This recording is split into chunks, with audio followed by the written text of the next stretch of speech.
ஒரு சின்ன காரியத்தை மட்டும் நான் சொல்கிறேன், நமக்கு நேர காரணத்தினால. கடந்த நாட்களில் நானும் சபையை குறித்து அப்படி தான் பாரப்படுகிறேன்.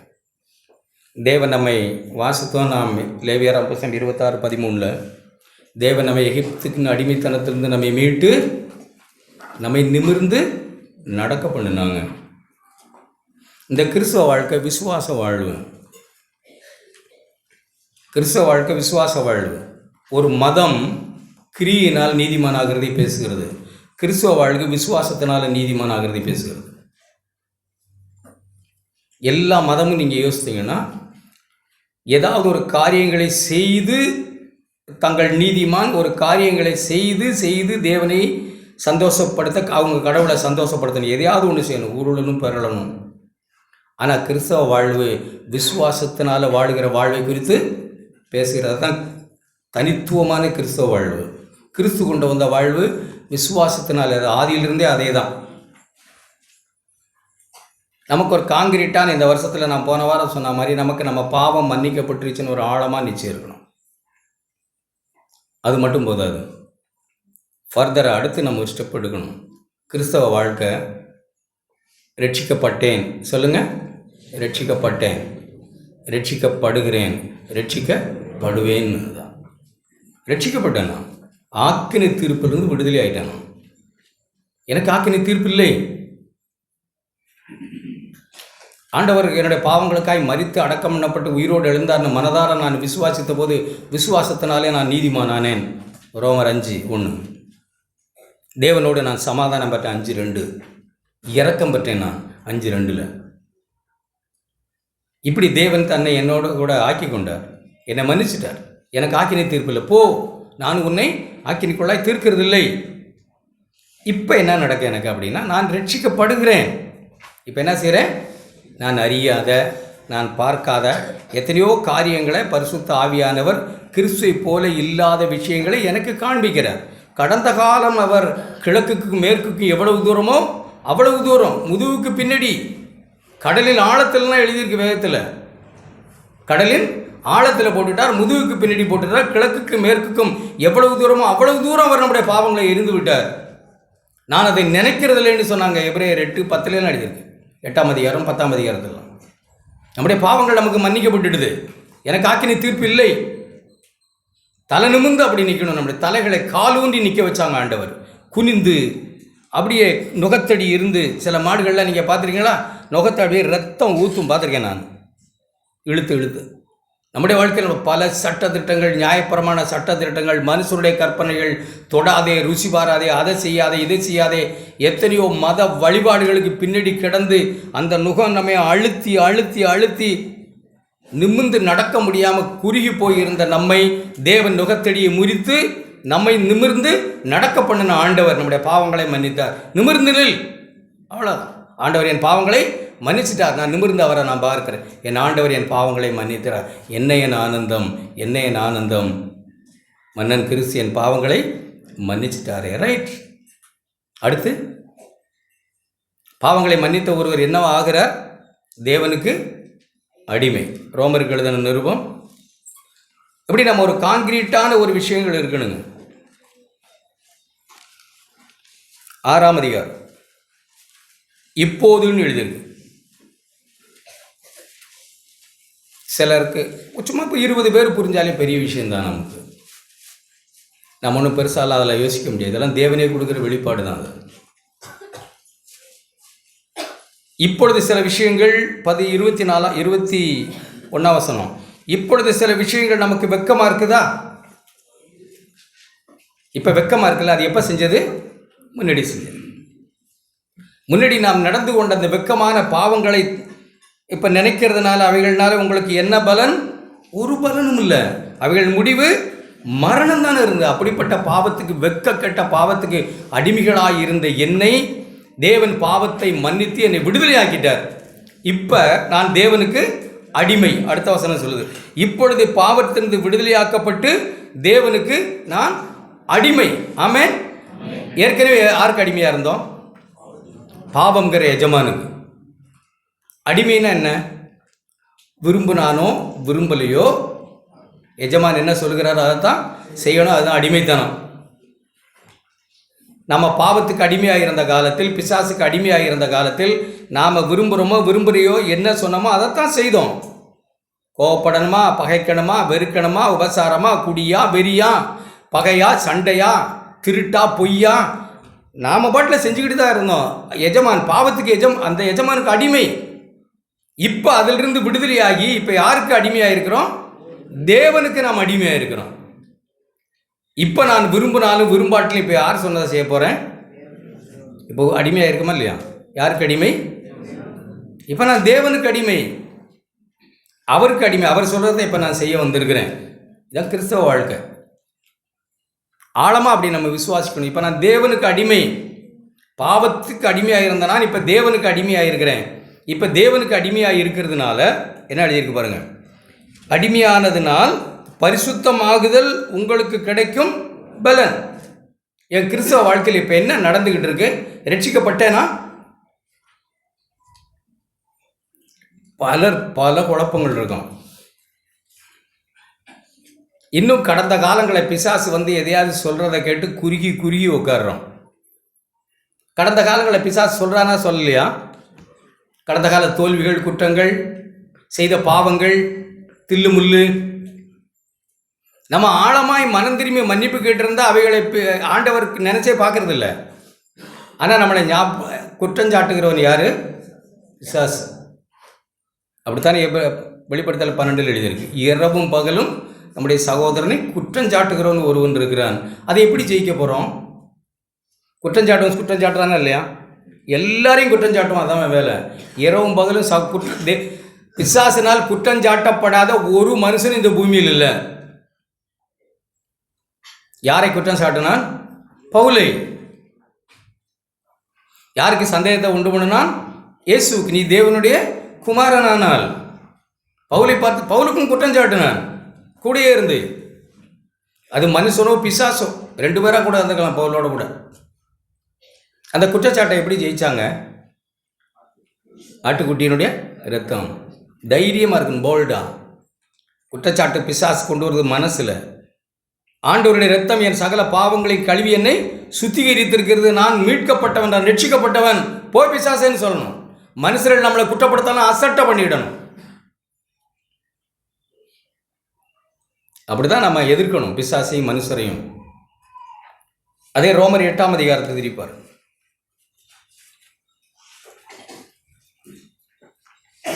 சொந்த குமாரனே நமக்காக கொடுத்தாரா? 32ஆம் வசனம். கொடுத்தாரா? கொடுத்தாங்களா? விசுவாசிக்கிறோமா? ஆமேன்னு சொல்லுங்க.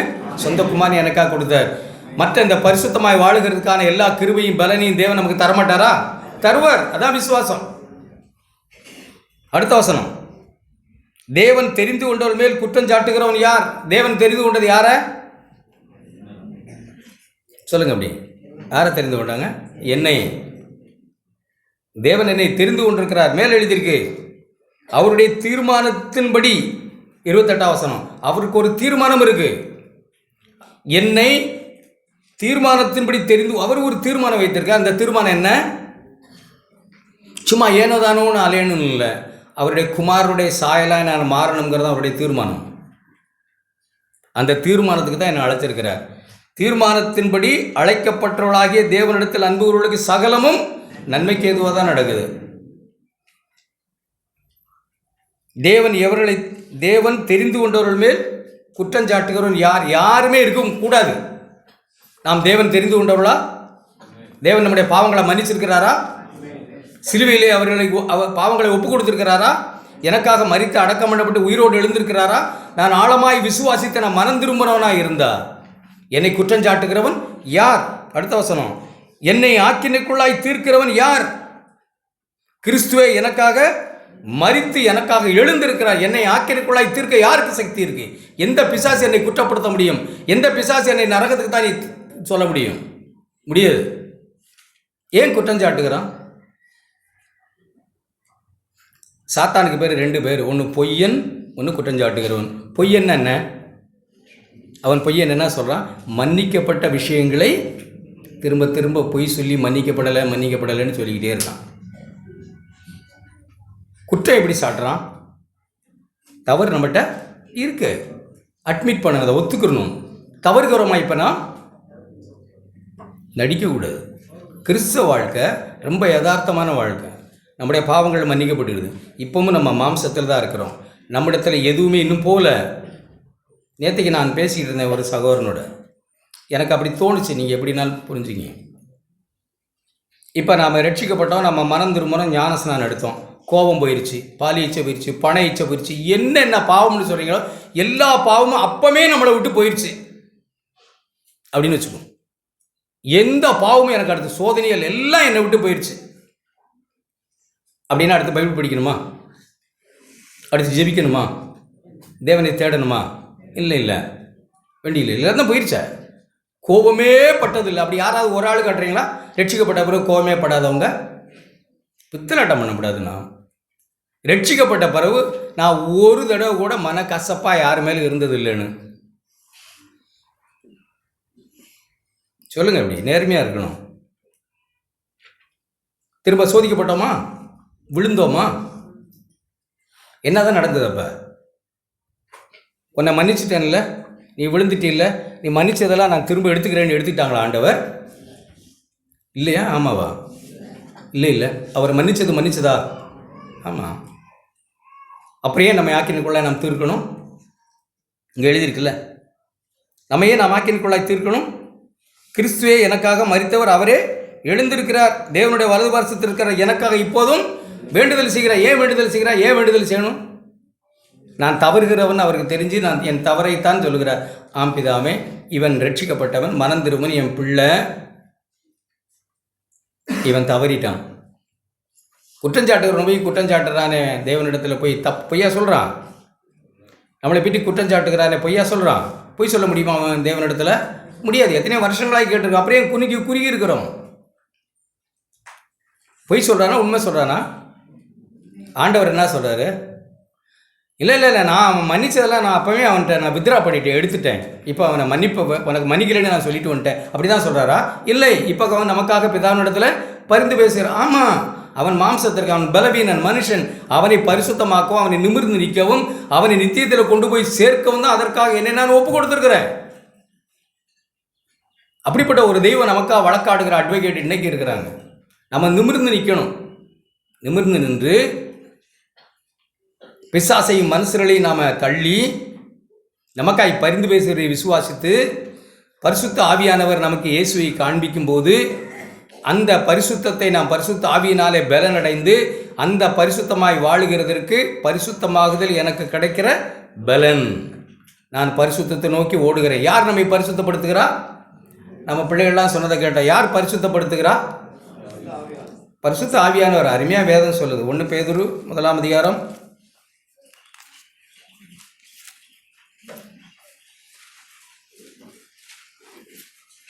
1 அருமையாய் நமக்கு சுவிசேஷத்தை அப்போஸ்தலர்கள் பரிசுத்த ஆவியினால் எழுதியிருக்காங்க. பிதாவாகிய தேவனுடைய முன்னறிவின்படியே அவர் நம்ம எல்லாரையும் முன்குறிச்சிருக்காங்க. ஆமென். எல்லாரையும் இந்த கொட்டாய்க்குள்ளே, இந்த கட்டடத்துக்குள்ளே வந்து உட்காந்துருக்கிற ஏனோதானு உட்காந்துருந்தீங்கன்னா உங்களுக்கு வாழ்நாளெல்லாம் கூட உங்களுக்கு அவிசுவாசம் இருந்துக்கிட்டு தான் இருக்கும், உங்களுக்கு சந்தேகம் இருந்துக்கிட்டு தான் இருக்கும். எந்த இதுவுமே உங்களுடைய சுபிட்சமாய் நடக்காது. விசுவாசிக்கிற மனுஷன் தான் விசுவாசத்தினால தான் நீதிமான் பிழைப்பான்.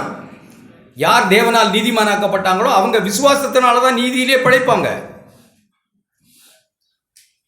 அவர்களை பற்றி எழுதியிருக்கு, அவர்கள் பிதாவாகிய தேவனுடைய முன்னறிவின்படியே ஆவியானவரின் பரிசுத்தமாக்குதலினாலே, ஆவியானவருடைய பரிசுத்தமாக்குதலினாலே கீழ்ப்படிதலுக்கும் இயேசு கிறிஸ்து ரத்தம் தெளிவிக்கப்படுதலுக்கும் தெரிந்து கொள்ளப்பட்ட பரதேசில் எழுதுவது.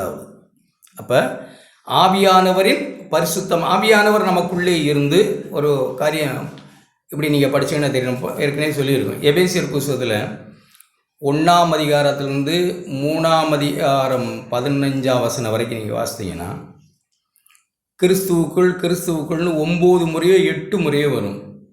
தேவன் நம்ம எங்கே வச்சுருக்காங்க? கிறிஸ்துவுக்குள், இந்த புஸ்தகத்துக்குள்னு வச்ச மாதிரி கிறிஸ்துவுக்குள் தேவன் நம்மை மறைச்சாங்க, வச்சாங்க, மன்னிச்சாங்க, எல்லாம் அங்கே தான் எழுதியிருக்கு.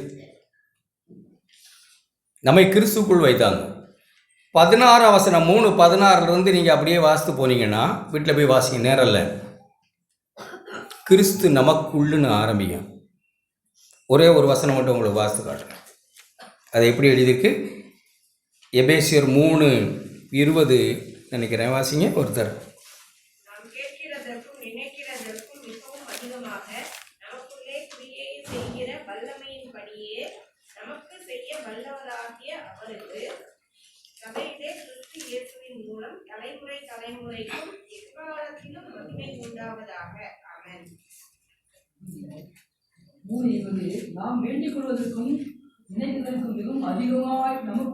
நமக்குள்ளே என்ன எழுதியிருக்கு?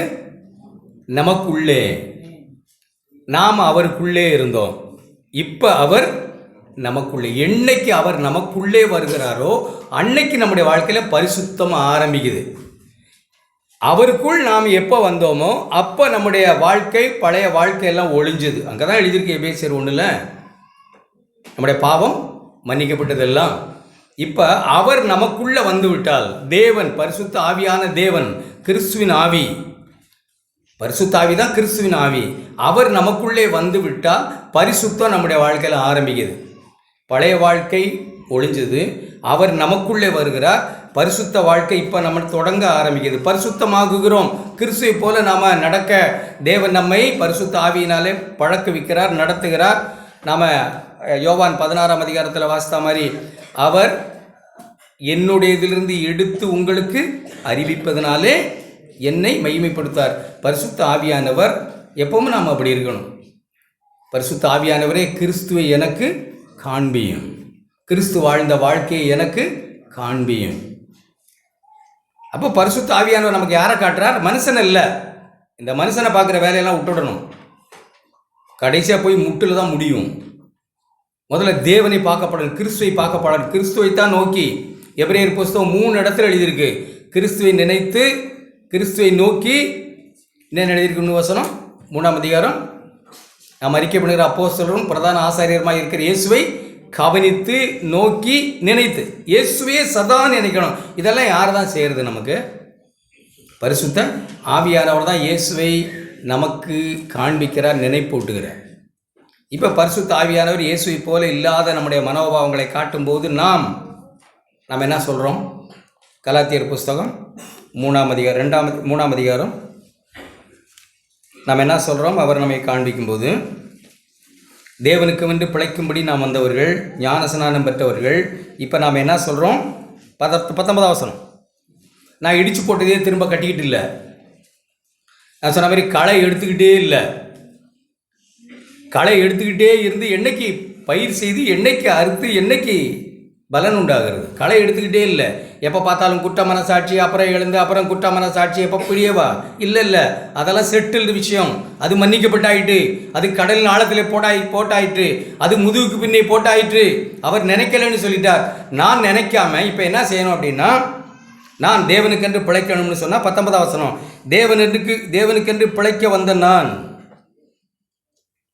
20ஆம் வசனம், கிறிஸ்துவுடனே கூட நான் சிலுவையில் அறையப்பட்டேன். பரிசுத்த ஆவியானவர் இயேசுவை நமக்கு, பரிசுத்தத்தை நமக்கு காட்டும்போது, நான் கிறிஸ்துவுடனே கூட சிலுவையில் அறையப்பட்டேன். நான் அறையப்பட்டவன். நான் ரோமர் 6:6, என்னுடைய பழைய மனுஷன், பாவத்துக்கு ஊழியம் செய்திருந்த என்னுடைய பழைய மனுஷன், நான் பாவத்துக்கு ஊழியம் செய்யாதபடிக்கு, அடிமையாக இராதபடிக்கு என்னுடைய பழைய மனுஷன் அவரோடு கூட சிலுவையில் அறையப்பட்டதென்று நான் அறிந்திருக்கிறேன். இப்படிப்பட்ட ஒரு அறிவு பரிசுத்த ஆவியானவர் தெளிவை நமக்கு தரணும்.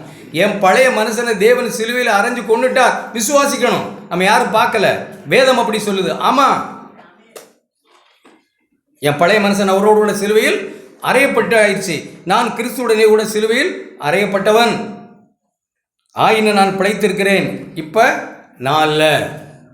ஒவ்வொரு சோதனை வரும். கிறிஸ்துவை போல இல்லாத காரியங்களை பரிசுத்த ஆவியானவர் நமக்கு காண்பிக்கும் போது நாம் அப்படிப்பட்ட பாவங்களுக்கு நம்ம மறிக்கிறோம். இல்லை ஆண்டவரே, நான் சிலுவையில் அறையப்பட்டவன், நான் பிழைக்க மாட்டேன், நான் அல்ல, கிறிஸ்துவே நீர் எனக்குள் இருக்கிறீர், எனக்குள்ள நீர் இப்போ பிழைக்கணும், நான் பிழைக்கக்கூடாது. இதான் நம்முடைய விசுவாசம். நான் அல்ல, கிறிஸ்துவே எனக்குள் பிழைத்திருக்கும்படி என்னில் அன்பு கூர்ந்து எனக்காக தம்மை தாமே ஒப்பு கொடுத்த குமாரனை பற்றி விசுவாசத்தினால் நான் இப்போ என்ன செய்கிறேன்? பிழைக்கிறேன். நான் இல்லை, யார் பிழைக்கிறா? கிறிஸ்து. யார் இருக்கா எனக்குள்ள? கிறிஸ்துவின் ஆவி, பரிசுத்த ஆவியானவர். நான் இல்லை. நான் இருந்தால் தான் பாவம். இப்போ நான் தான் மரிக்கிறேன். சோதிக்கப்படுகிறோம், பாவத்தை நாம் பார்க்கிறோம், கிறிஸ்துவை போல் இல்லாத நாம் பார்க்கிறோம். பரிசுத்த ஆவியானவரே என்னை சுத்திகரியும் நாம் சொல்கிறோம். அல்லது நாம் பாவத்துக்கு சோதிக்கப்பட்டால் நான் அல்ல, கிறிஸ்துவை எனக்குள் பிழைத்திருக்கிறார்னு சொல்லி கிறிஸ்துவுடைய கூட சிலுவையில் அறையப்பட்டோம்னு சொல்கிறோம். என்னில் அன்பு கூர்ந்து எனக்காக தம்மை தாமே ஒப்பு கொடுத்த கிறிஸ்துவை பற்றி விசுவாசத்தினால நான் இப்போ என்ன செய்கிறேன்? பிழைக்கிறேன் இருக்கிறோம்.